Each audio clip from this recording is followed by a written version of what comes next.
You are listening to Mental Crack, a podcast where a true crime obsessed and beer nerdy wife and her whiskey and bourbon loving husband talk about killers, cults, and other crimes while breaking down the psychology behind the madness.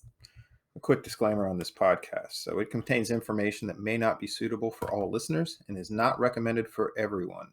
Listener discretion is obviously advised.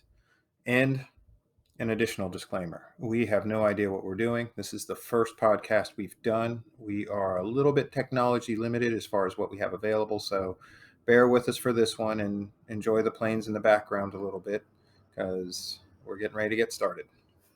So, welcome to the very first episode of Mental Crack. My name is Jen, and I've practiced as a psychologist for about 17 years now, and I'm ridiculously intrigued by the darker side of humans. And with me, my disclaimer giver, I have my husband, Andy. He's a fantastic supporter who has stuck with me for the past 23 years. Thank you so much for being here today. No problem. As a matter of fact, we're married 19 years come Tuesday. So may he always be blessed. So for me personally, if I had to pinpoint it, I would say that my obsession with this type of subject matter began with reading Helter Skelter, the book by Vincent Bugliosi and Kurt Gentry. And I read this when I was in middle school, and I couldn't put that thing down. I mean, the whole thing about what made a person like Charles Manson tick, how did he gain the loyalty of his followers, what were the personality traits of Charlie and his followers that enable him to be successful, and getting them to pull off some pretty brutal and gory stuff. And how does that work? So as scary as it may seem, I wanted to get in their heads and see what was making the wheels turn. What about you? So yeah, I am not as obsessed with this kind of thing, but I am naturally curious. And I think my involvement with serial killers and those kind of topics comes from probably junior high school, whenever I read Helter Skelter, because I was getting into the Beatles and everything else that goes along with that, Catcher in the Rye. Helter Skelter was like a rite of passage for a lot of us during that time. For the most part, yes. So I do have some experience there. And then later on, I did read about some other serial killers, but nothing heavy. And I wasn't really focused on the psychological side. For myself, I'm I guess a technology wonk. I've been in IT for several years, and I'm a geek, but a geek in a different vein. I'm a standards geek. So I worry about things that allow people to connect and making sure that they're standardized so everybody has a level playing field. And with that, we present to you Don't Drink the Kool-Aid, perhaps a cold one instead. Now, mind you, I've already acknowledged on some of my posts on Instagram that, we're kind of hitting up the low-hanging fruit of the cult world, but it's a good jumping off point to help us kind of get our rhythm about how we're going to do stuff and our structure about how we're going to do stuff. So we're talking about Jonestown today. And as we are discussing Guyana, I did some research regarding the beers that are popular within the nation. First off, the most popular beers have historically been from Barbados, and that includes today's selection, which is Banks beer. Banks beer is brewed at the Banks Barbados Brewery, which produces a Banks lager as well as an amber. And it also brews Tiger Malt, which is non-alcoholic malted beverage, #winning. And I'll be completely honest here, in this neck of the woods, it wasn't easy to get a hold of Banks beer, but thankfully the beer procurement facility from across town, where only those who are adventurous may go, had a sixer of it. So I'm going to go ahead and do that. We'll see how the top pops. This does not have a twist off. I'm terrible at twist off anyway, because I always get injured. So here we go. That's kind of a quiet pop. Mm-hmm. All right. So, because I am a fan of the unique, I do want to mention Pal's Brewing Company, which is also in Guyana. 3 friends developed the first Guyanese craft beer, and it was launched countrywide there a few years ago. It's the brainchild of the friends Pierre, Alan, and Stuart, and it's called a cold one, and it's a combination of ale and beer, crafted from pure, high-quality grains, not from concentrate, and the team crushes the grains themselves in order to get the freshest aromas possible. Pierre is quoted as saying, in general, we follow the German purity law of beer making, which basically says that a beer should not contain anything other than malt and hops. Otherwise, it could not be called beer. So Pierre, Alan, and Stuart are hopeful of making it big in the local market, but are more after than the material success. They want that, the idea of a cold one, and that phrase, it's a tribute to binding friendships among Guyanese on any given occasion. And the new beer, which is processed at a microbrewery in the city, is available only in Guyana right now. Beer nerd that I am, I did contact them, and they indicated they doubted that there would be an overseas release of a cold one anytime soon. It did actually launch during the pandemic, which of course we're still in the experience of, But when it does make it this way, I'm excited to give it a try. So talk to me, Andy, about your selection for Go today. ahead and pour yours. I'm gonna go ahead. Oh, that sounds good. It's got my favorite pint glass here from my favorite pub, which is Tralee. And Tralee is located in Briar Creek here in Raleigh, North Carolina. We mentioned the Plains. It's right near the airport, just like us. Yep. All right. I'm impressed. You managed to stop that right before it went over the top. Sure did. Excellent. So what I will be drinking today is from the Balvenie, and it is a 14-year-old Caribbean cask scotch. So the scotch has been aged for 14 years in a traditional oak cask and then finished in cask previously used for Caribbean rum. For the discerning, which is not me, it is said to have tasting notes of vanilla and sweet oak over time it'll develop a fruity character. Also somewhat like me. But that being said, for me, it's a wonderful drink. It's one of my favorites. Everything from the Balvenie is I found to be really good, from their limited releases up through this one, which is a regular. But they're always represented in my whiskey selection, which is becoming more and more extensive because their whiskey is my Pokemons. So I collect them. With that, let me go ahead and open my bottle. There we go. Okay, cheers. All right, cheers to the first episode. Sláinte. That's good. This is actually a very chill lager. It's Nice. pretty good. Yeah. Mine tastes exactly like it tasted last time. Well, that's good. Yeah. Yeah. Nothing changed. I'm a noob when it comes to this stuff. Maybe so. a bit fruitier with age. Much like you, yes. Yes. All right, so let's look at the name Jonestown and just kind of think about it from three different perspectives and our viewpoints. So what I do want to say is that we do have a Patreon page. It's patreon.com/mentalcrack. That's CRAIC. And I'll be posting all of the sources that I am making reference to. And if you're interested in any additional exploration of Jonestown, that's a really good place to start. But as I was telling Andy, it was like rabbit hole after rabbit hole. So there's a bunch of good stuff on there if you're interested. Yeah. And let's just start with the name Jonestown. And so it typically represents different things throughout its life. But first, the name refers to Jonestown, the project of the People's Temple, which originated in California and moved to Guyana in the late 1970s with a goal to create a self-sustaining communal agricultural paradise. Next, it more commonly refers to Jonestown, the massacre which occurred on November 18, 1978. The incident at Jonestown is reported to have resulted in the greatest single loss of American civilian life in a deliberate act prior to the terrorist attacks of September 11, 2001, which we just passed the 20th anniversary of. So may we always remember. Yep. And then finally, Jonestown has also been used to describe any new religious movement which may or may not have have. Can we break this later? We can try. Okay, so we are in one of those moments where we're podcast noobs. Let me start that over again because I lost it halfway through. Finally, Jonestown has also been used to describe any new religious movement which may or may not have the potential for violence. Think of it referencing something like Waco and the Branch Davidians as a Jonestown.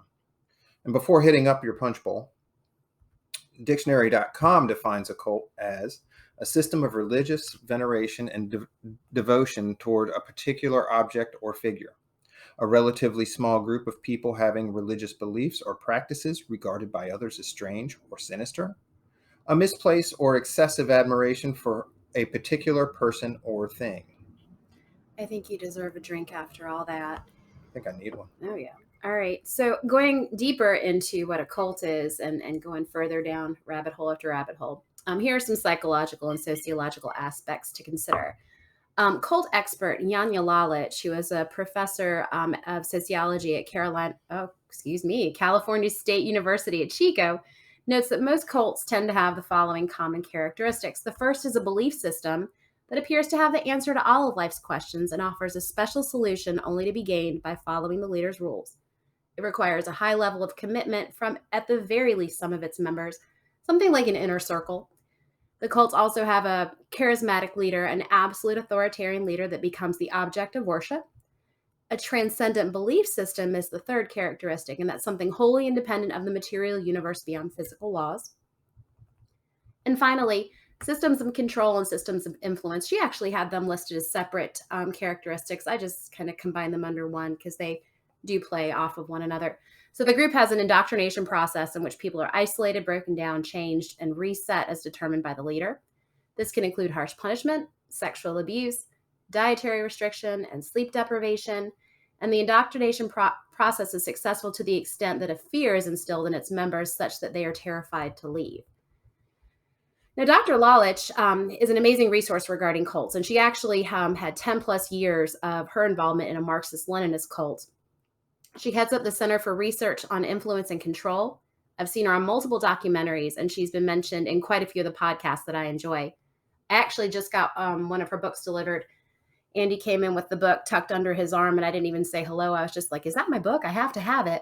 But I'm going to be reading soon Bounded Choice, which is True Believers and Charismatic Cults. So I look forward to reading that.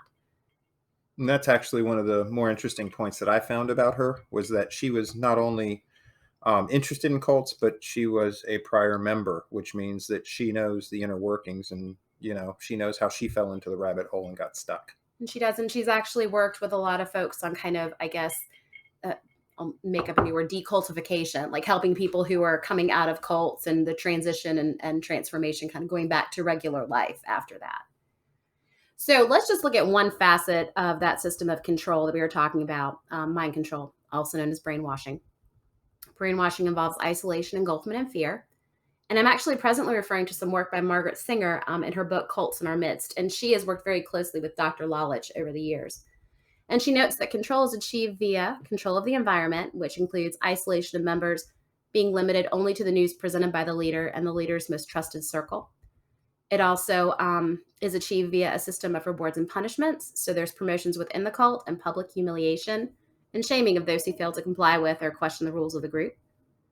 Creating a sense of powerless fear and dependency, basically painting a picture of the world outside of the cult as so dangerous and unwelcoming that members are too fearful to leave.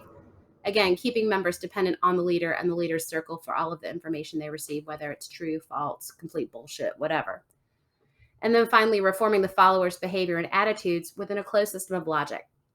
So allowing no real input of or criticism by cult members. So these characteristics and concepts are actually going to become a part of our framework for examining each cult that we present over this series of podcasts. Just kind of wanted to lay it out, get those basics out there. And going back to Lalich's first characteristics of a cult, the charismatic leader, let's look at the man of the development of the People's Temple and eventually the Jonestown Paradise and its rise and fall. That man is Jim Jones. Who was this guy other than just being a charismatic founder and leader of the People's Temple? Was he a prophet, a healer, a pathological manipulator, a sex god? He didn't look it, but James Warren Jones, a.k.a. Jim Jones, was born in Lynn, Indiana on May 13, 1931. He was the son of James Thurman Jones, a.k.a. Big Jim, who was a disabled World War I vet, and Lynetta Jones, nee Lynetta Putnam. Nay, Lynetta Putnam. Let's start that over again, and maybe we can edit this one too. Who knows? We'll give it a try. James Warren Jones, a.k.a. Jim's Jones. Let's do it one more time. Have a drink. James Warren Jones, a.k.a. Jim Jones, was born in Lynn, Indiana on May 13, 1931. He was the son of James Thurman Jones, a.k.a. Big Jim, a disabled World War I vet, and Lynetta Jones, née Lynetta Putnam. As his mother worked a variety of jobs due to her husband's disability, Jim was mostly left to his own devices. It is reported that his father had little interest in him. He may have been abusive. His introduction to religion may have been the result of a neighbor who would bring James to their church often. He was so inspired that his own personal religious exploration began at the ripe old age of 10 years old. This included visiting small churches in his hometown, attending faith healings in church revival tents, and even got chummy with a Pentecostal minister for a spell. With his religious zeal and keen observation, he began to preach to other children in the community. He was a strong student and a gifted public speaker. Not like me. But socially, he tended to be a loner within his cohort. Not only were his strong religious convictions and interests off putting to those of his age group, but he had no interest in typical teenage activities like sports and deemed other activities like dancing and drinking to be sinful, like some modern movies. Now I gotta cut loose. Footloose. Exactly. Sorry. Got that dance in my head right now. Kevin Bacon is everywhere, everybody. I like bacon. I do too. And Kevin Bacon. All right. So here we have a boy. He was essentially shunned by his father, had presumably minimal nurturance from her mother because she was the lone provider.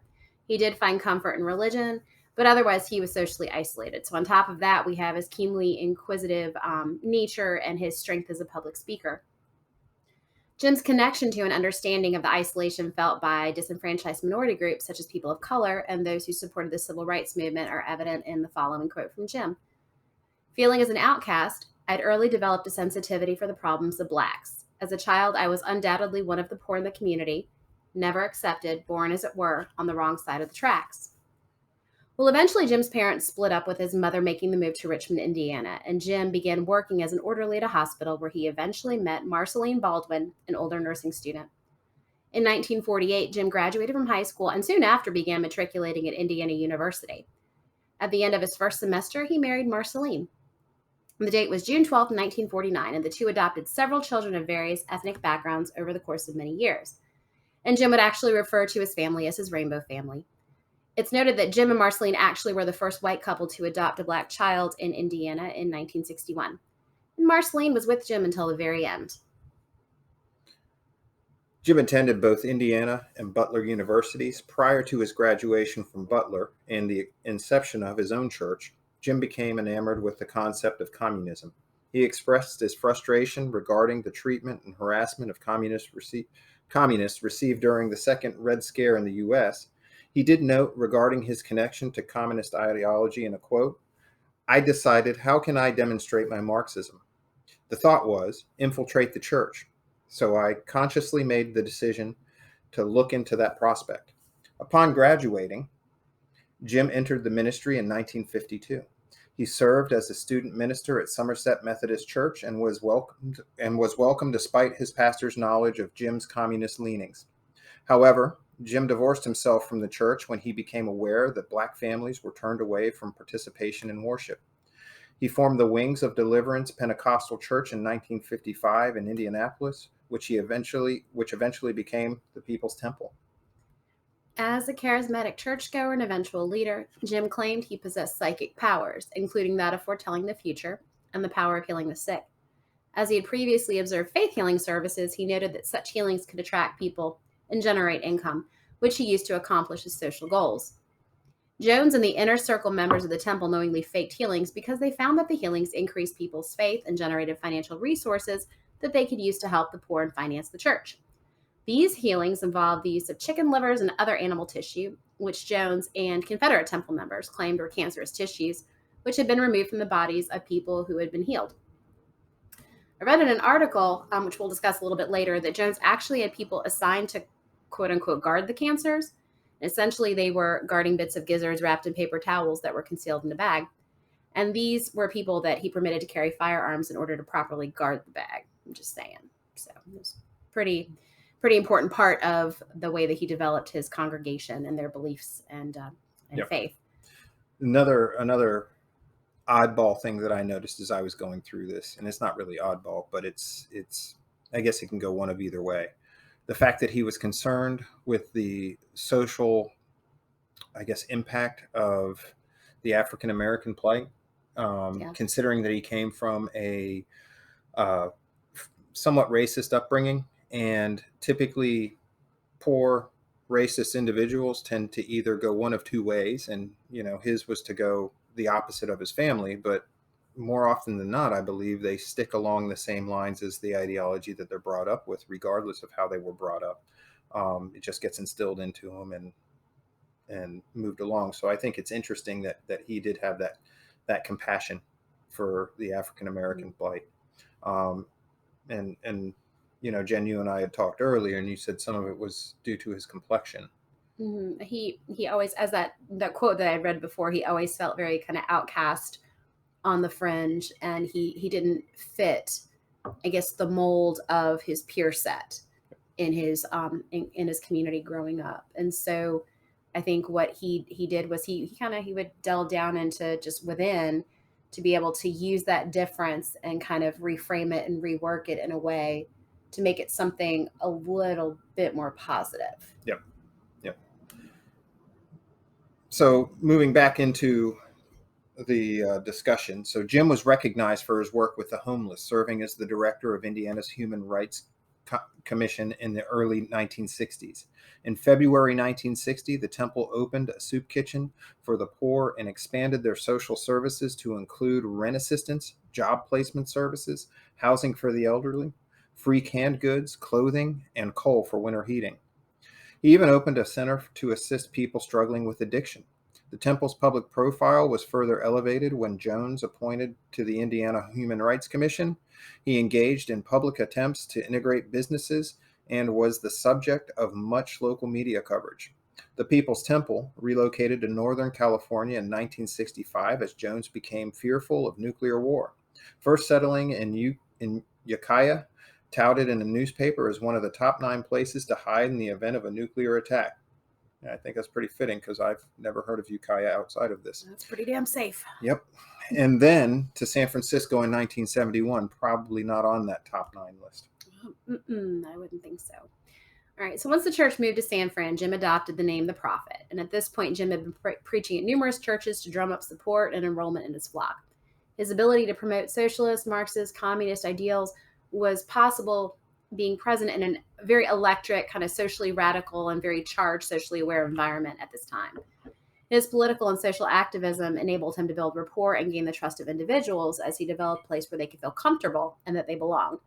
Deborah Layton, who was actually the financial secretary to the People's Temple and a survivor, recalls that every single person felt they had a purpose there and they were exceptionally special. And that's how he brought so many young college kids in, so many older Black women in, so many from diverse backgrounds who realized that there was something bigger than themselves that they needed to be involved in, and that Jones offered that.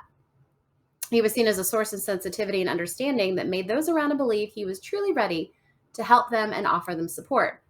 And they were well taken care of. They were able to finally feel, after suffering pain and hardships, that they were accepted for who they were and were free of judgment, and it filled an emptiness within. Jim gained a great deal of momentum with his work focused on human rights, and his group was largely recruited from his social justice and human rights activism. The desire for the new members to make the world a better place became quite easy to exploit. His faith healings only further sealed the deal. Jim had considerable clout within the political community, and he was able to command hundreds of followers to attend rallies, walk precincts, and bring out the vote on a moment's notice when needed by politicians. He held an audience with the mayor, the governor, who at the time was Ronald Reagan, and as well with Rosalind Carter. The irony here is that Jim was held in such high regard by the current government when what he preached was how the government was failing society as a whole. And basically his disapproval of the democratic and capitalist ways that are part and parcel to, well, pretty much our government all along. He held control and he demanded control of others in curious ways. Congregation members were asked to sign over their homes and their power of attorney to Jim, which they did. Sign blank pieces of paper. Parents signed false confessions of sexual abuse and illicit behavior against their children, so he had some great blackmail material. He turned spouses and family members against one another. He saw himself and referred to himself as their father, their mother, their sister, their savior.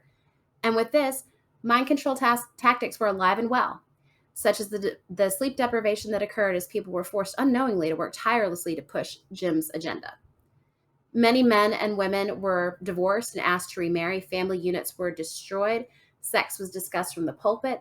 Sexually, he would do what he had to do for the cause, for socialism. And even if he didn't like it, wink, wink, because there are numerous resources out there discussing Jones's sexual beliefs and his big oops of soliciting an off-duty police officer for sex in a public bathroom. And his use of reaction formations, a psych term, to cope with his own sexual preferences, and how that resulted in a lot of back and forth beliefs within his teachings, becoming only more skewed as he picked up drugs and his drug use increased. And this is one of the parts that, as I was learning about this, that becomes a little bit, I guess, more difficult for me to follow along with. And I guess that comes from well, my question is this. As these things started happening, from reading, it seems like it happened not as gradually as it could have happened in other circumstances. So I do tend to wonder, how is it that the inner circle stayed as cohesive as they were and stayed behind them? I think there's a couple facets to that. I think to me, the most obvious facet is when you have a group of people who have basically become more or less a family at this point because they've been, it's the disaffected, those that have been shunned from regular society, and Whose they've own families were probably pretty yep, full of dysfunction. yep, and not only that, now they've had to distance themselves. And Jen and I talked about this a little bit before, but I guess looking at it from my lens, which is not the same. I come from, well, not a perfect family. We definitely have our issues, but the reality is that it's a good family. We all support each other. We all care. But how you could come from, or how you could get to this point where you can see these things going so wrong with the person leading the family and you still stay there. I guess it's similar to an abusive father model in a family. And, you just hope things will get better, I guess. But it's just odd to me that more bells and whistles didn't go off, that the inner circle didn't crumble and while this was going on. And maybe it was slower than it appears to be in the readings. But I guess that's one of my biggest questions is how did it stay cohesive during this period? Because this is when it started to go a little sideways. And like Andy was talking about, he and I've had a lot of discussions about this. And I think, in my opinion, I think you had a lot of folks who were pushed to give up and sacrifice so much to be a part of this temple, which on the surface had seemingly good intentions. And yes, folks did come from disaffected, potentially broken backgrounds. Not all, but a decent portion of them. And let's face it, you give up as much as your power of attorney, your financial power of attorney, your homes, your savings. You're kind of screwed. Yep. I mean, you're kind of screwed. And so, a lot of us in an effort to make ourselves feel better, we hope and we wish it's going to get better. It's going to get better. It's going to get better. And, there may not have been, people may not have seen bells and whistles. They might not have seen it the same way. Yeah. And this is purely outside looking in, but there were those that the defected. Yeah. And the last thing I will say is that I kind of in my own mind break it down to two camps. You have the camp that, things are a little sideways, but it's going to get better. And then you have the other camp that was saying, I want to get the hell out of here, but he's got blackmail and he's taken all of my possessions. So I have nowhere to go. And even if I did go, I'd still be ruined. Where the hell would I go? So I'm now stuck. And I think that's really, there's probably more than just two camps. There's probably all the shades in between. But the reality is in my simplistic mind, that's how I break it down, is into those two camps. Okay. You're not simple. Oh, I'm pretty simple. Okay. So that's for another podcast altogether. One day I speak pretty. You do. Today you speaking pretty. All right. So there were those that heeded the red flags. They did. They defected from the People's Temple. These men and women, they went to the news. They informed the media that the man who was almost a poster child for civil rights and human rights, who preached equality, right? He had gotten through all these groups and the disaffected Black youth, the elderly Black folks that he had working tirelessly for him. Well, guess what? He had an entirely white inner circle. And he was exposed to the congregation, and people began to leave the church in increasing numbers. And the outside world began gaining considerably more information about the People's Temple. What had been a closed, seemingly protected community. So now information's out there. And guess what? Pretty damn paranoid Jim Jones. I mean, skyrocketing paranoia with deep fears of being monitored by government agencies, among many, many other fears. 1973 rolls around and Jim tests his congregation's dedication by asking them if this movement is worth dying for. As he explained it in this quote, planning your death for the victory of the people, for socialism, for communism, for Black liberation, for oppressed liberation. And he shocks the congregation with this question, yet he keeps bringing it up. Is this movement worth dying for?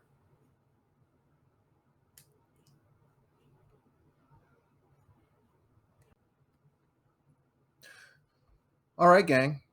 Welcome back. What? You didn't realize you were leaving? We didn't either. Yep. So there. Well, there's only one thing to do in a moment like that where you've lost control over your entire podcast. Crack another one. So, if you will, top off your glasses and join us for round two, hopefully the final round of the Jonestown massacre and our discussions today.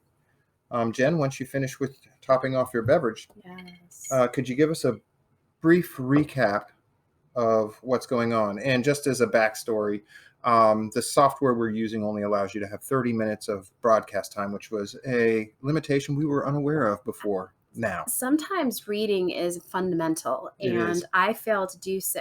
Nonetheless, what we are using is Anchor by Spotify, which has made getting this podcast started very easy. Yep. It enables the podcaster the opportunity to get plays on several different types of podcast offerings. Like we're on Google, Mhm. we're on Breaker, we're Mhm. on what is it, Radio Public, Mhm. and we're on Spotify. And I that's not footwork I had to do. They Yep. did that for me. So it is a pretty brilliant platform. But we might have to use 30 minutes up. So let me go ahead and stop talking about this. Yep. So give us a recap, Jen, and we will get back on the All topic. right. So we were talking about Jim. We were talking about Jim Jones, the activist. We talked about Jim Jones and his ability to draw in people that were maybe the disenfranchised flocks and bring them in and unite them under this need for social harmony, social activism, breaking down the racial barriers. We also, when we last met, we talked about the fact that Jim had started bringing up suicide to the congregation. Yep. And he kept doing so. So, Andy, Yep. over to you. Certainly. So going back to the suicide mention. So on one occasion, and this was early on, this was at the beginning, his inner circle was invited to participate in a ritual that mimicked the Holy Communion. As a Catholic, or raised as someone who was raised as a Catholic, this is something I recognize. And so Amen. everyone got a half of a styrofoam cup of wine. And this was such a novel experience that they were allowed to have wine and drink it. So they all drank it out of novelty and obedience. And then 5 minutes later, Jim says, "You've all just been poisoned. You have an hour to live." A few minutes later, he laughs and says, "It was just a joke, but you've passed the test, though. I know you are all loyal to the cause." And in that context, no one thought oddly of this. And the even odder piece, nobody got the fuck out. And he continues to run suicide drills. Jim's son, Stephen, believes when his father was conducting suicide drills that he was not staging a mass suicide, but rather playing very sick games. All right. So, in October of 1973, Temple leadership voted to establish an agricultural mission in Guyana. And over the next 2 years, members traveled to Guyana to scout a location, and once it was selected, to clear the land for buildings and crops. So, if we haven't said it yet, we're from North Carolina, me by birth, and then Andy by family relocation at a fairly young age. So when I was going through and jumping into all the rabbit holes and going down the rabbit holes and the twists and turns, I was really intrigued to learn that an associate pastor of Jones's was, in fact, from Davie County in North Carolina. So let me talk about him for a minute. His name is Archie I. James, Ijames, and both of us went, was it a typo? And considering where North Carolina consistently places in education, I wondered. Could be. But it seemed to be on a reputable website, so play along. All right. So I. James was one of 6 people authorized by Jim to carry out the Jonestown scouting mission. And he was born in Davie County in 1913 and first met Jones at an event in Indianapolis. Remember, Jim was born in Indiana. He was initially skeptical about Jones's church, but Jones' humility and honesty was quite persuasive, as we talked about. The man was smooth. And he was also attracted to the People's Temple's commitment to transcended racial divides.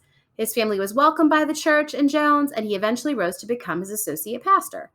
After first staying behind to tend to the flock of the Indianapolis People's Temple congregation, I. James eventually followed Jones to California. He went with Jones in December of 1973 on a scouting trip to Guyana. Jim actually faked a health scare and ultimately manipulated I. James into staying in Guyana to make all the final arrangements for the Temple's new mission. And soon after Jones's arrival back in the U.S., tensions arose between Jones and I. James, primarily because, as we talked about before, Jones was great at dividing people. So he was driving a wedge between I. James and his family, as he did, of course, with most congregation families. So that's nothing new, but this was one of his often used tactics to maintain control, and I. James wasn't cool with it. So he reunited with his wife. They left Guyana, attempting to take $45,000 of the people's money with them. They ultimately give the money back and return to the U.S. And despite the difficulties and the fact that Jones had at one point ordered a hit on I. James, he stayed committed to the People's Temple and its principles of integration and communalism. That dude is a better man than me, for real. So, like, seriously, after all of that, and he stayed with the San Francisco congregation and, of course, received much media attention after the tragic massacre. Yep. So that's that North Carolina tie-in. Yep. So moving on from that, in February of 1976, the Guyana Commissioner of Lands and Surveys signed a land lease granting the People's Temple use of 3,852 acres in the northwest region of the company, or the country, for those of you that can read. Incorporated. Yep.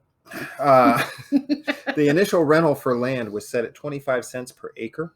The Agricultural Commission, also known as Jonestown, included a large communal kitchen, medical facilities, a school, dormitory-style housing, a daycare center, and a large open-air pavilion that became the community's central meeting place.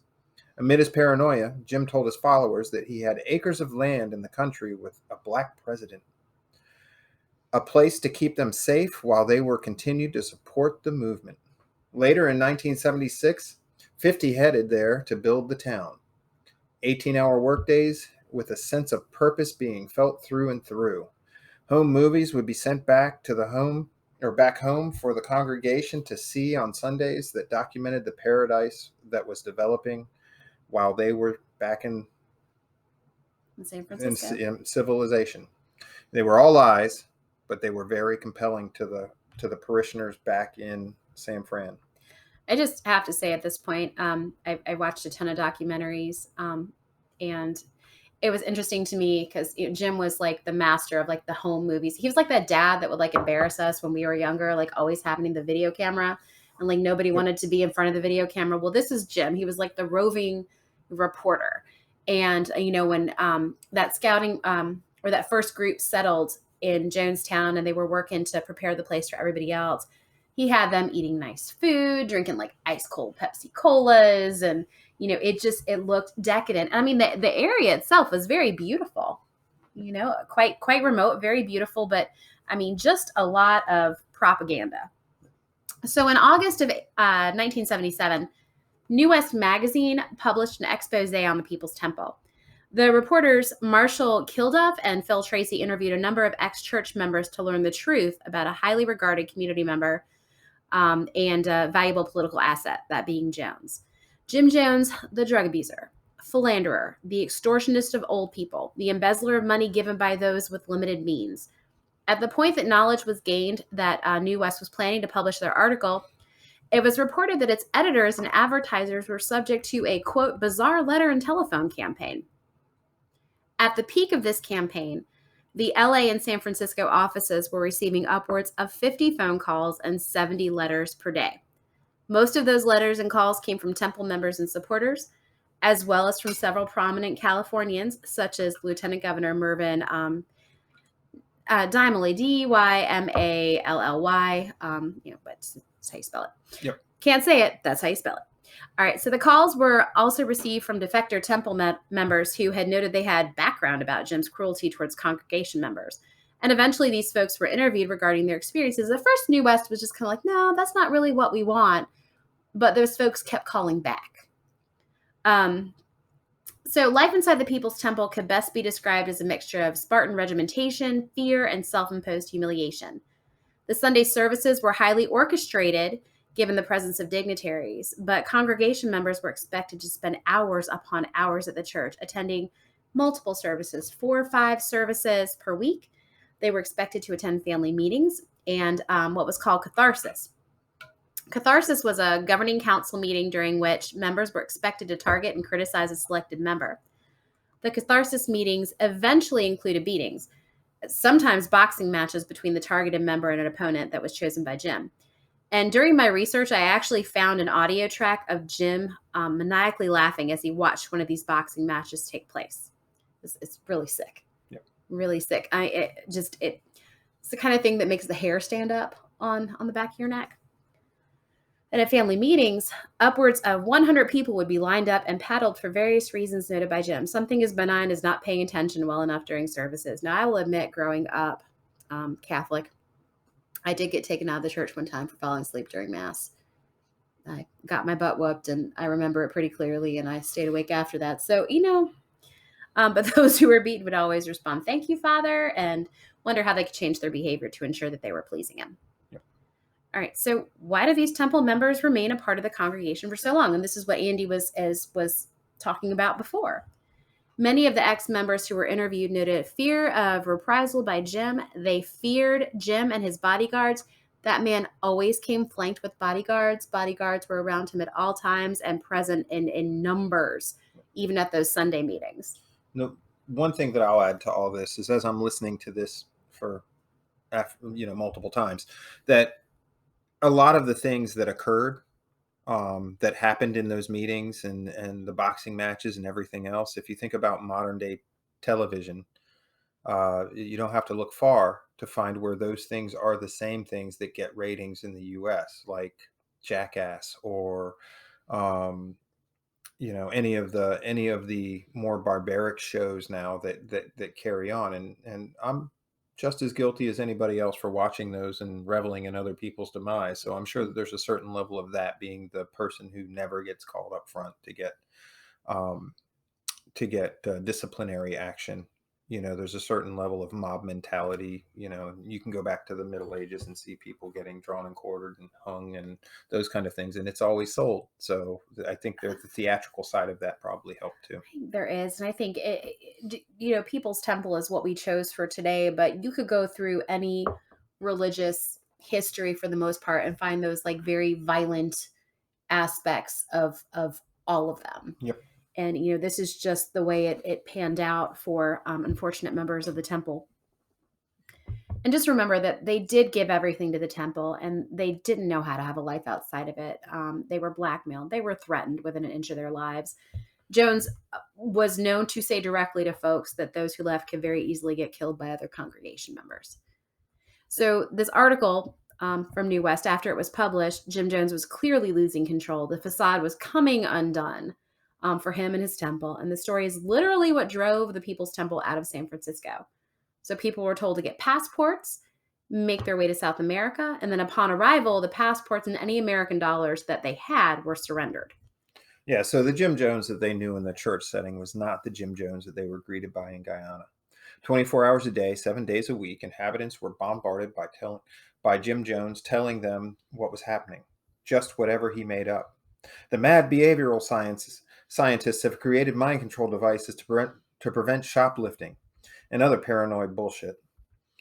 A day in Jonestown consisted of waking at 5:30 a.m. to work in the hot fields with machetes, with little, if any, food provided for breakfast to fuel the 18-hour workday. Food was often infested with insects anyway, so Jim's voice was on the loudspeaker throughout. No one was allowed to look at anyone. Families were not allowed to speak to or eat with one another. All the while, Jim lived fat and happy in his own cottage with concubines, air conditioning, a fridge, and cold drinks. There was a worsening of the punishment that was levied out to the parishioners, and those who spoke up that something was wrong, that they wanted to leave, would be punished by injection with drugs and removal to another area of the camp. And just like we were seeing in San Francisco, suicide drills continued. Members were put through frequent suicide drills and white nights, which was the code name for temple-wide crises. And these drills occurred frequently.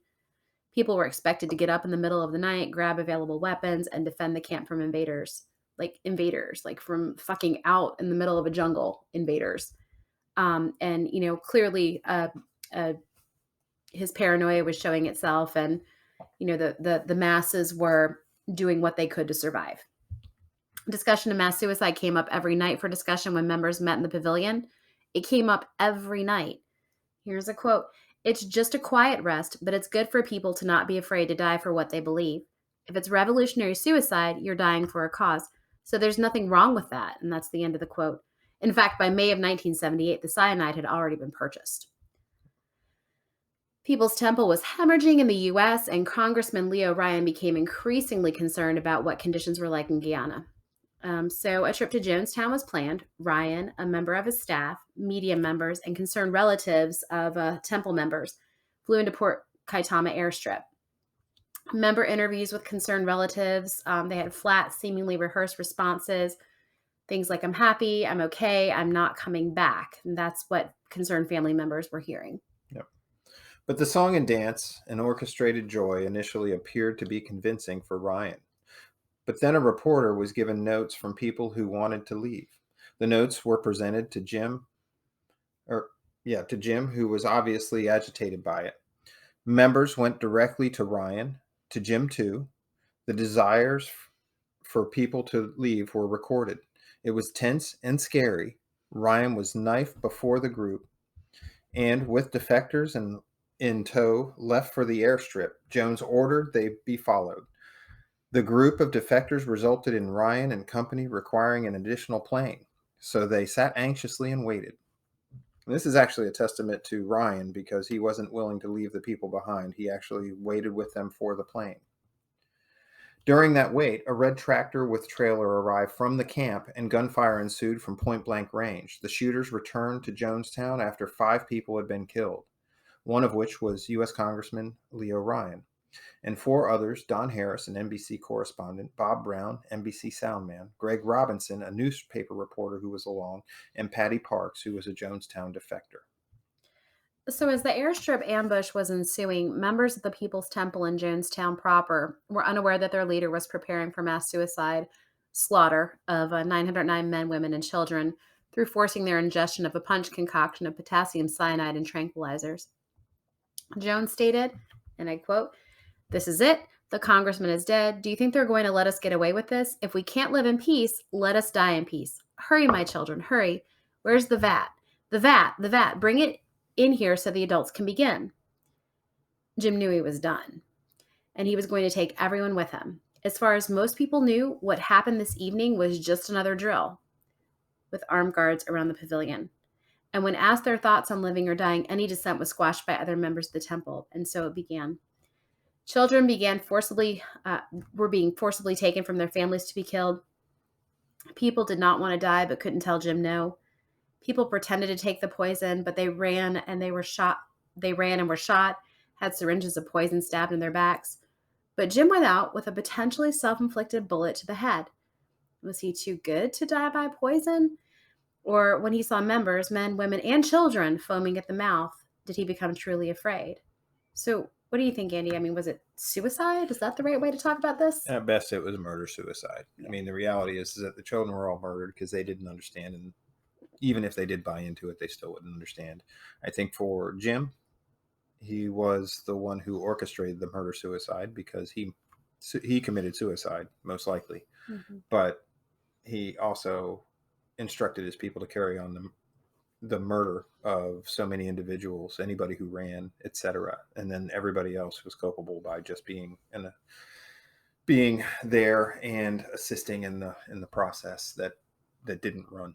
So yeah, I was going to say, I've read conflicting accounts as to whether Jim actually pulled the trigger on himself or had one of his guards do it. But either way, it was under his command. He planned to die that night one way or the other. Oh, absolutely. Absolutely. There's that part of me that thinks that there's still a person in there, Jones being seemingly as heartless as he was, he's still a person. Yep. And to be able to be in the vicinity where folks were just death by poison ain't pretty. No. And so kind of having second thoughts, but knowing he too had to go with his people. Yep. Yeah. So like Andy said, the children didn't commit suicide. They were forced to ingest the poison. So at the very least, if it wasn't the parent who was complying with or scared and complying with, some other adult in the community was ensuring that they took the poison. And people did try to escape. But they had they were going to die one way or the other. Yep. And the others, victims of paranoid delusion and mental illness, promises of a better life, fears like, how the hell are we going to get out of here now? There were survivors, and we're gonna touch on that a little bit after. I'm gonna say it right now. When Andy and I first went through this again, I got stuck in the rabbit holes. It's the theme for today is rabbit holes. Um, but there were, I want to say, 87 survivors of the massacre. 36 of them were actually in Jonestown on that day. The remainder were kind of in offshoots, like in Georgetown doing things. And we're going to do a special episode on the survivors after this. So we don't go in depth here, but we're going to do a follow-up on that. This episode is designed to focus on Jim Jones and the thought process around that and the timeline. The next episode, and whenever we were thinking about it, is that the survivors deserve a mention as to how they're assimilating or just moving along. So we do want to say, and actually, at first I thought, gosh, we really missed a big piece of the puzzle. But then at the second, kind of thought of it, no, they really actually deserve something of their own. Mm-hmm. They do. So that's going to be a future, hopefully soon to come episode for you guys. Yep. So moving back to the story, after the mass murder event, there was an overcrowding at Dover Air Force Base. The bodies, as they were being shipped back, were held up there, and the government was asking for people to claim their loved ones who would be shipped home at the family's expense of $450 per member. No cemeteries really wanted the unclaimed bodies to be buried due to ignorant concerns of cultist rituals, etc. And so these people are kind of the forgotten. They were left there until a suitable place could be found, and they eventually ended up in the Evergreen Cemetery in Oakland, California. Think about that, at $450 a family member, and of course, for families that were so concerned about their loved ones, that typically meant multiple family members that kind of bought into what Jones was selling. Yep. And in 1978, 1979, that's a huge chunk of change. It's actually a huge chunk of change right now, but thinking about.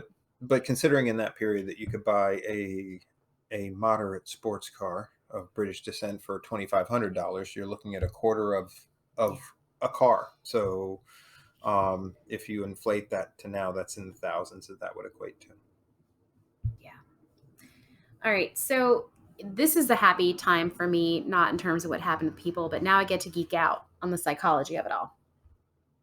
So we're going to be looking at the biopsychosocial model from Kenneth Roy, and it's been modified by Stephen Kent as was presented in an article in Cultic Studies Review of 2004. The risk factors that predisposed Jim to his ultimate madness with People's Temple. Kent's modifications of the model enable focus on the role of the sectarian leader in religious violence.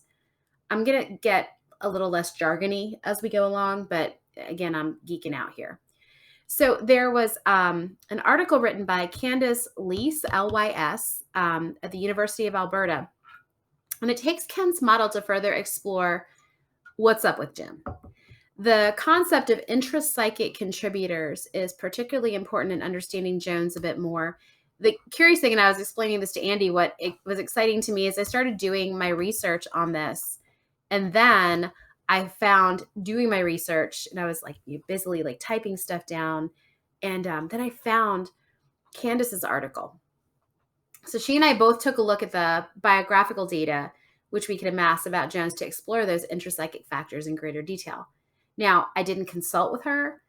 My work hasn't been published, and I'm so happy for her that hers has, but it was so nice to stumble upon her work as I was compiling mine. So apparently we were kind of always good to find a kindred spirit. It is. Mine melt.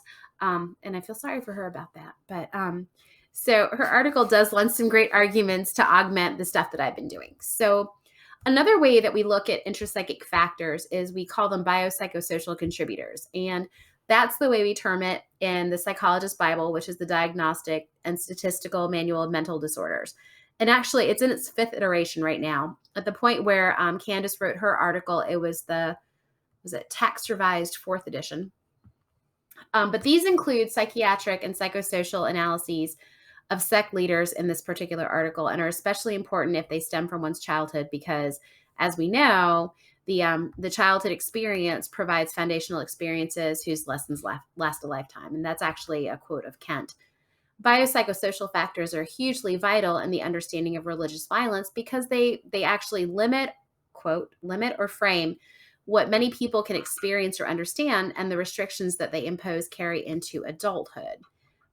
So it's kind of the I don't know, it becomes a force field in a way.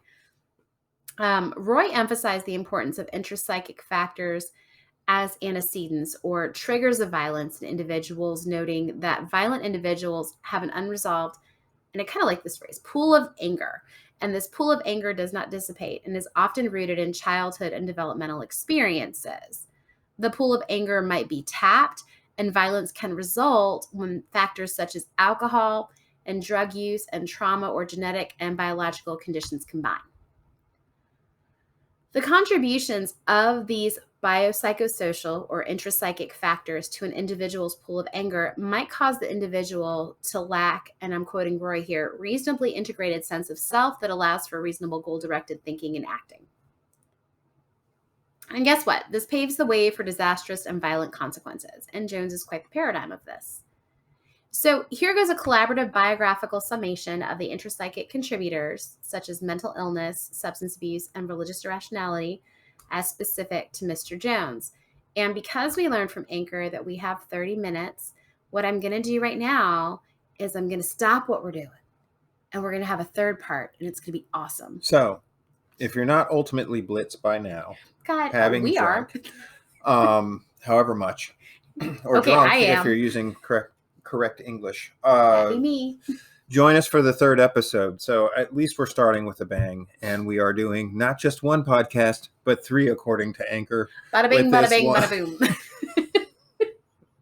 with this one podcast. So join us back here for episode 3. No. Episode 1, part C.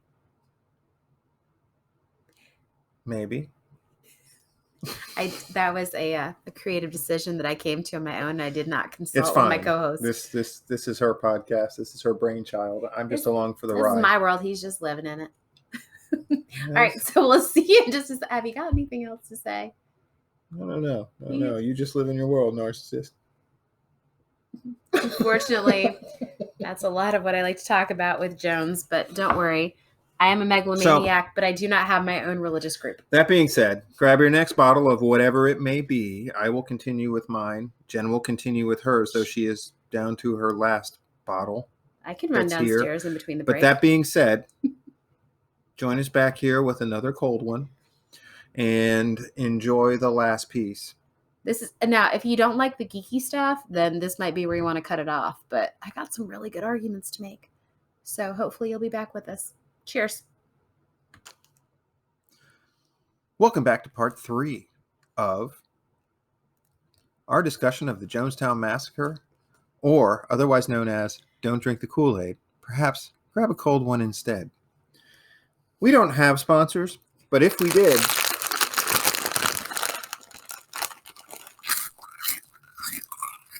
boy, these chips are good. They sure are.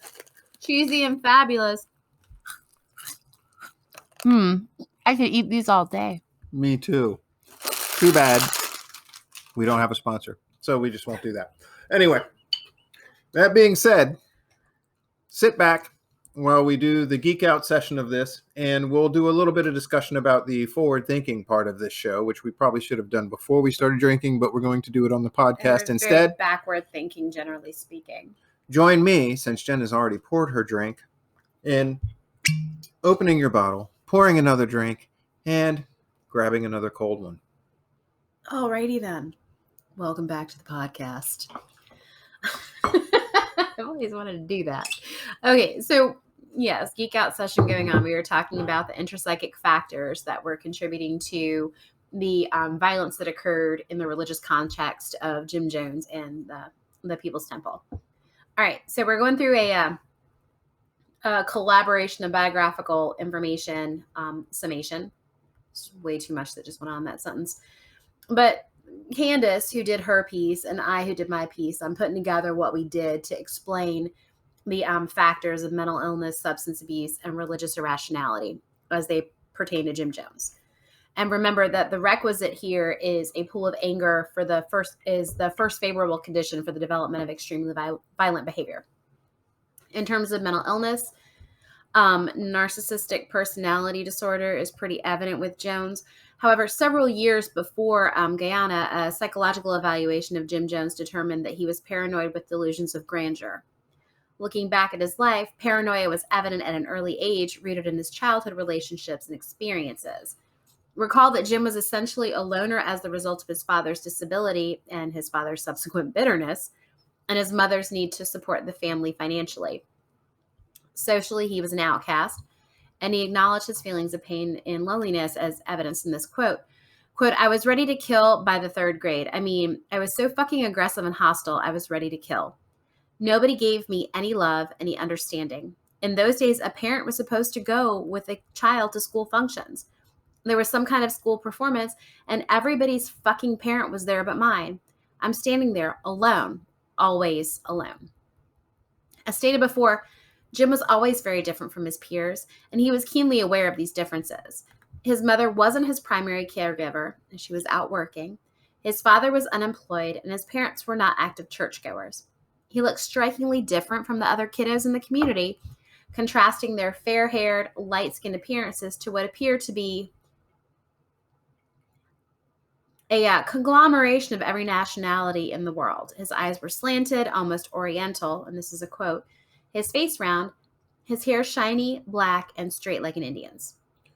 And this is kind of where I think, earlier whenever I mentioned the fact that a lot of times whenever you have impoverished people who are racist raising young children, those young children become racist because Jim didn't meet the mold that his dad was kind of pushing with the racism that he had, where he had kind of an international, almost Oriental type look to him. And his dad may have actually been a KKK Yeah. member. Yeah. And so because of that, I think that may be the reason why, Jim may have gone the opposite direction, because he may have been a point of derision. And I think those things can go one of two ways, that either you're trying to impress your parent by proving that, no, I really am what you think I should be. Right. Especially father to son. Yeah. Or it can turn into, screw them, I'm going to go do my own thing. And I think that's kind of the direction that Jim took.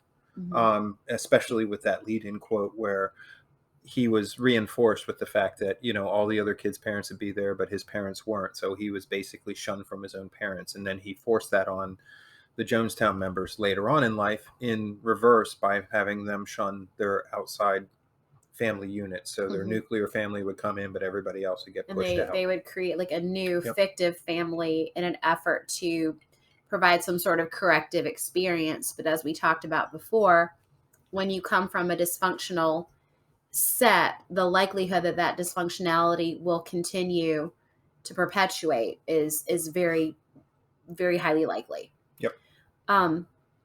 So like Andy was talking about with the racist piece, in addition to his dad possibly being a KKK member, I've read it in multiple areas, but in terms of the veracity of that statement, I'm not 100%. His mother did think he was ugly due to his multiracial appearance. And like Andy was talking about, the feelings of difference that he experienced, Jones himself, were both positive and negative. So positive in the fact that they fueled his search for social justice within the People's Temple later on, but negative because they intensified his internalized struggles, which led to further development of a paranoid frame of mind. He did, in fact, meet criteria for a diagnosis of delusional disorder with non-bizarre and grandiose delusion. Oh, God. Yeah, and so I think that statement alone makes you need to break this down a little bit for those of us that don't live in the DSM. Okay. But yeah, so please carry on. I was gonna. Well, please do. Okay. Thank you. Take it away. So non-bizarre and grandiose delusions hit. There's assault going on over here, but it's well-deserved. But they were interwoven into his being. So as is evident in what we talked about above, like this whole history of Jones and Jonestown, the rise and fall, he often felt as though people were out to get him. And he was always flanked with guards. Hence the not, and let's be honest here, if you find out that we didn't even talk about the finances, but if there's money coming into a church and you don't see the output, people pay attention to that. So in a sense, the non-bizarre, where there were things that Jones did which would raise an eyebrow, okay, and where one might think the IRS might need to get involved. One might think there's a role here for the FBI. One that might think that the CIA might need to be called in to look at this if we get any more information that substantiates it. Okay, so that's non-bizarre. But then, too, his reactions to experiences sometimes were in excess of what one would expect. Example is, he had a congregation member he was on a balcony with who playfully pushed him, but he accused her of trying to murder him by pushing him off of the balcony. And so when we look at that, you know, in his mind, that very may well have been what his experience was. Heck, we don't even know if, based on all the stuff we talked about Jones before, was, fueling anything for her. But just to give you a little idea about that. And he was under immediate scrutiny as a result of defectors from People's Temple. And so this, the scrutiny was in response to the cruel and abusive environment he cultivated. James also really, truly believed he was God. So here's that grandiosity that I was referring to before, denouncing Christian religion and God altogether. And a quote from Jim: "I came in the power of religion. All the power you said God had, I have. I have come to make one final dissolution, one final elimination of all religious feeling until I have eradicated it from the face of the earth. I will do all of the miracles you said your God would do and never did. I come as God's socialist." Okay, let's mix that in with some substance abuse. In Guyana, Jim created a surreal, abusive, and ultimately deadly world as his mental health deteriorated amidst his consumption of injectable Valium, Quaaludes, uppers, and barbiturates. So while we don't know exactly when Jim started abusing and becoming dependent on substances, there's enough in the literature to suggest that his delusional disorder was separate from that.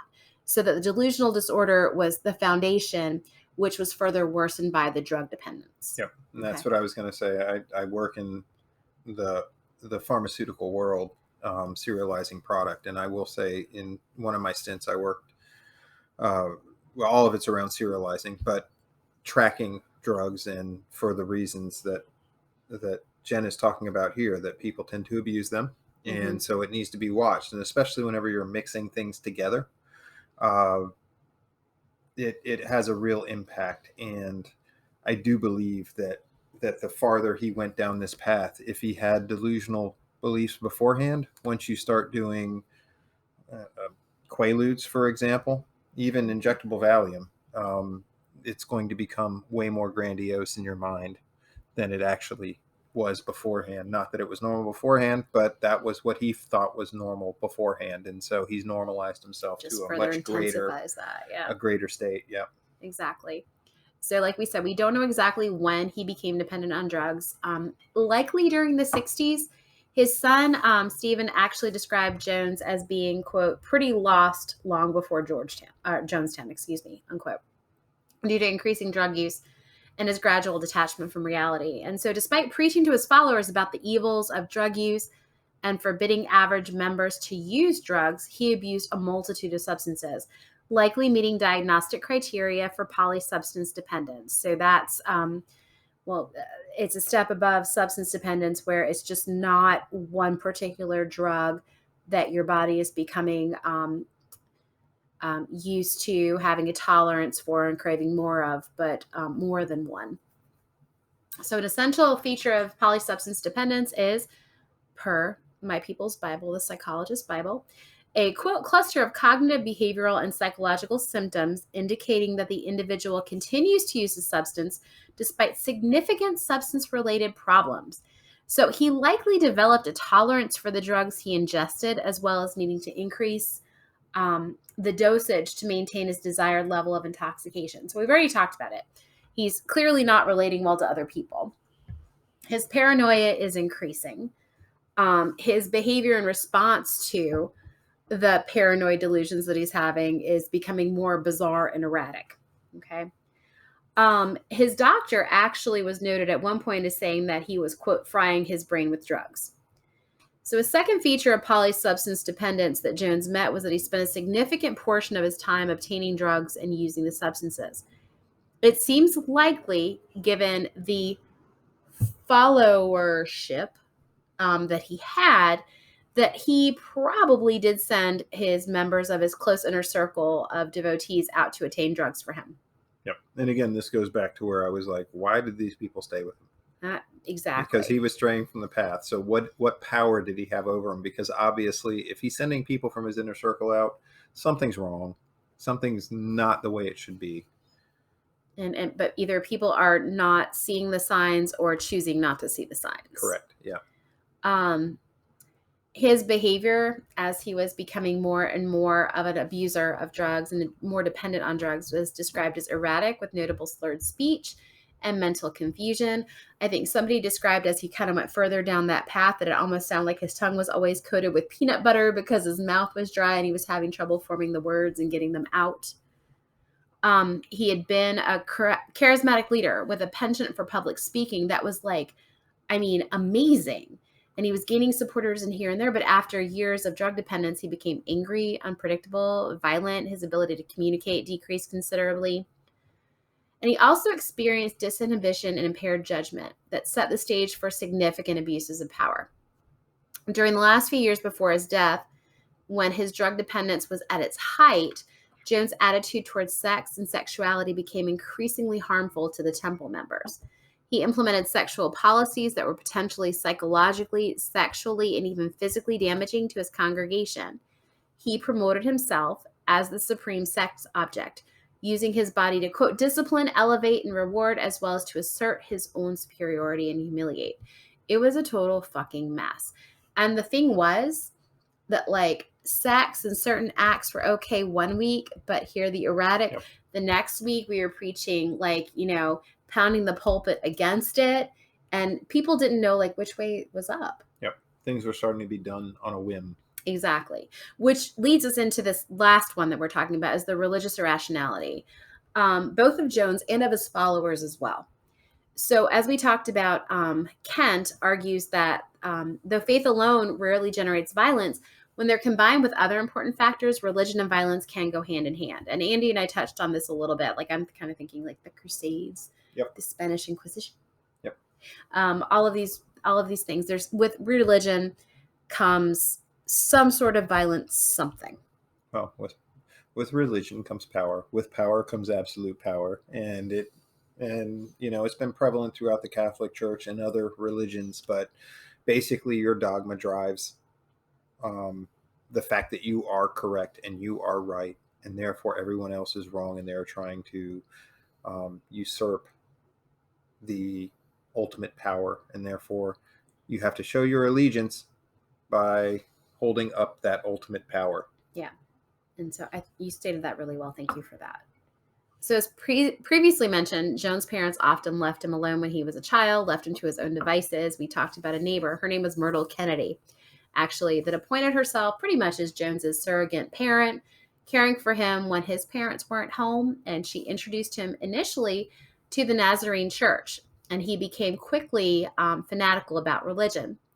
And we've discussed above already the multiple issues he found with most churches, revolving around that hypocritical message where we welcome everybody, but maybe not this minority group of folks, right? So we welcome everybody, but there's fine print somewhere. Yep. So trying to collapse racial and religious barriers, when Jones started the People's Temple, he concentrated on a message of social justice. During one particularly powerful sermon in 1959, he proposed a new direction for his followers, declaring that the members of his congregation should sell all of their belongings and donate the proceeds to his church so the People's Temple could, quote, fight communism with communalism, unquote. During the early 1960s. Which is interesting, because if you remember early on in the discussion, yes. I think it was episode 1, yes. where Part A. Part A, where he was accepted into the practice of being a preacher. The Somerset Methodist Church, yeah. Even though he was a communist, and now he is, because it doesn't fit his mold, he is no longer a communist, he's a communalist. Yeah. So he's a chameleon. He's just like a total chameleon in a lot of ways. And that's important if you're trying to draw people in. Oh, absolutely. So, Absolutely. Very good. Thank you for bringing that up. During the early 60s, as his delusional disorder spiraled more and more out of control, he dramatically altered people's temple theology, renouncing his belief in the virgin birth, publicly criticizing the Bible scriptures, and rejecting the Christian faith altogether. What the hell? An apocalyptic vision of nuclear war only furthered the strength in Jim and his followers' beliefs that he was a prophet. And that's what resulted initially in that move to Ukiah. Ever heard of it? no. Not till today. And eventually that relocation to Jonestown after kind of a trip at multiple stops. Of course, we know what the fate of Jonestown was. Jim's vision of revolutionary suicide. By choosing the time, place, and manner of the death of his movement, Jones could deprive his enemies of the chance to bring him down. He would avert defeat. And this escape would not be forgotten. It would have meaning. Their statement that the members of the People's Temple could no longer tolerate the cruelties of the world. Their statement could define Jones's place in history from the filthy depths of defeat and, quote, one gallant, glorious, screaming end. So in summary, the biopsychosocial factors do a decent job of capturing how a sectarian leader can play a strong role in religious violence. A case of someone's pool of anger igniting to engulf the lives of over 900 people in its flames, with a rippling effect far greater than that. And as we all know, this has happened again and again. And sadly, there's always someone who will drink the Kool-Aid. So there you have it. Episode 1, A, B, and C in the books or something. Again, we talked about there's a missing piece. We're going to do a special episode on the survivors of Jonestown because they should not be dwarfed by the massive ego and mess that Jim Jones was. They need their time too. So next time, I promise it'll all be in one episode next time. My focus is actually going to be on the America's first female serial killer. So it should be a good time in a very dark way. Today, I do want to give some shout outs. I want to give some shout outs to our kiddo. We previously tried to get her to call us out for our newbiness, but she kind of got blushy and went away. Yep. So we didn't. And the other thing I'll call her out for is she's done a really good job of making her version of Mount Everest out of cushions downstairs while we've been doing this. So any thuds you've been hearing, that's been her running around. But additionally, we have a really high-strung GSP, a German short-haired pointer, for those of you who don't understand the acronym, and a Weimaraner that really wishes the GSP didn't exist. But she's kept them in tow and kept the house quiet relatively for us while we've been doing this. I haven't heard any signs of destruction. So I'm thinking when we open the door, we're going to be okay. Except for that's exactly when the nuclear holocaust has occurred. And we will move to Ukiah. Open it up and... To where?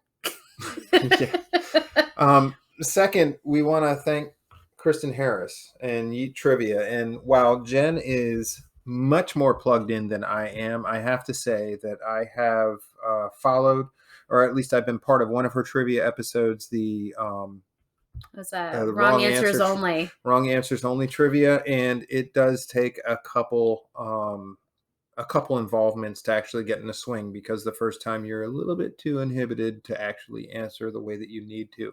You usually get into the swing of things after you've been drinking, much like you should have been here.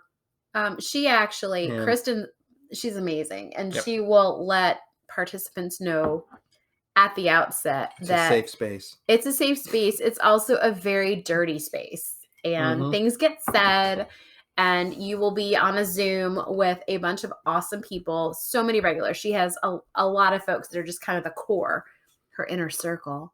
Yep. Excuse me, I have to pay attention to that now. Yeah, I think Jen is now part of that. But the other side to that, before Jen rolls down the before I cult get side, conspiratorial, is that she has run podcasts in the past with friends of hers, and she has offered to give Jen assistance in planning her podcast moving forward and telling her tricks and tips and wisdom that she's found along the way. So in the Patreon page, even though I can't pronounce it because I'm apparently shit's creaking the way I'm pronouncing things right now. Quit acting like a disgruntled pelican, Andrew. Please check out her site. Come and do some trivia. She does not only does she do wrong answers only, but she does The Office. I think The Office was where she started. She actually turned me on to the Deep Tracks Only Office Facebook page. And there's some like really obscure stuff, but if you watched it enough, and I'm pretty I honestly think that at some point she should do a Parks and Rec versus The Office, because there are two different sides of the coin there. But anyway, do make sure that you reach out to her and join in on one of the trivia. You can find them on Instagram or Facebook. Yep, and we'll have the link as well. And and there's again multiple topics. Kristen's been working on this for a while and just like making it bigger and better than ever. Yep. She's finding cool sponsors. She's a big supporter of independent businesses, and so it's she wants to promote people. And I think that's the coolest thing. And the fact that she's in a way taken me under her wing is amazing, and I so appreciate that. Yeah, and it's a good, in reality, it's a good fun way to hang out with people during the COVID era, where you're not necessarily comfortable going to your local bar and maybe doing bar trivia or anything like that. Yeah, because nobody wants to delta over answering some obscure questions, quite frankly. I want topic specific questions. Thank you very much. By the way, they did a Schitt's Creek trivia not too long ago, and your girl over here won second place, and I'm actually, I don't know how far I was from first place, but I've got this badass like fold in the cheese cutting board because Kristen always picks the best prizes. So now we need a photo of that for the I'm gonna put it on. We've got a couple things we're gonna put on our Patreon page. Okay, going back to Patreon. We have patreon.com/mentalcrack, CRAIC, all one word for the page. I am putting our resources that we've quoted today. I am going to put some other stuff up there because we've had some amazing supporters that I want to throw out there. I'll make any references, Pal's Brewing, Banks Beer, the Balvenie, anybody that we've mentioned today, we'll go ahead and put them up there. And I want to also indicate that our podcast is available on Spotify, Google Podcasts, Breaker, and Radio Public. And we're using Anchor by Spotify right now as we're kind of starting in our newbie world of podcasting. Yep. And how else can folks connect with us? All kinds of ways, but I'm sorry, wasn't ready for that. That was such a morning show moment. That was a cold call. It sure was. But aside from that, I am Carlos Marks 1 on Instagram. We also have @MentalCrack on Instagram. We also have what is your Instagram handle? Jenn Meyer 28. Jenn Meyer 28. That's MEYER. Yeah. Jenn with two N's. Yep. And she's a difficult one. I am partially difficult with the MEYER. She needs two N's. I only need two E's. It's for action. It is. Anyway, that being said, moving forward, I do have some hardware on the way that'll make this a little bit more simple. And, again, any help that you guys want to give us via Patreon, if you found anything useful with this, we hope you did. I'm going to do a shout out to, honestly, some people who do podcasts outside of this that are at a much higher level than I aspire to, and they don't know we exist, which is fine. But they're people that I would like to emulate down the road, and Roman Mars, Ira Glass, there's a few others out there Wine and Crime. There are people that we've listened to their podcasts, and they've either inspired us or at least made us think. And at the very least, out of this, I hope that you all have had a couple of thoughts that maybe weren't apparent in your head whenever you started. So if that's the case, we look forward to seeing you on the next show. Did you give them their email address? No, but you can. I will. Okay. Thank you. Our email address is mentalcrack, mentalcrack@gmail.com. And before we close it out, cover art was by my daughter Sabine and me. It was. And all creative consultation that has gone on regarding this podcast and future content podcasts will be by Sabine. Yep. And the only thing I will add is we are wrapping at the perfect time because my drink is now empty and Jen's is not. And Anchor says it's almost time. And Anchor says it's time. But no, seriously, thank you all for joining us. And we Please appreciate subscribe. Yeah, exactly. Thank you for joining us. And I'm going to go back to our non-sponsored chips. And we hope you have a great day. Cheers, guys.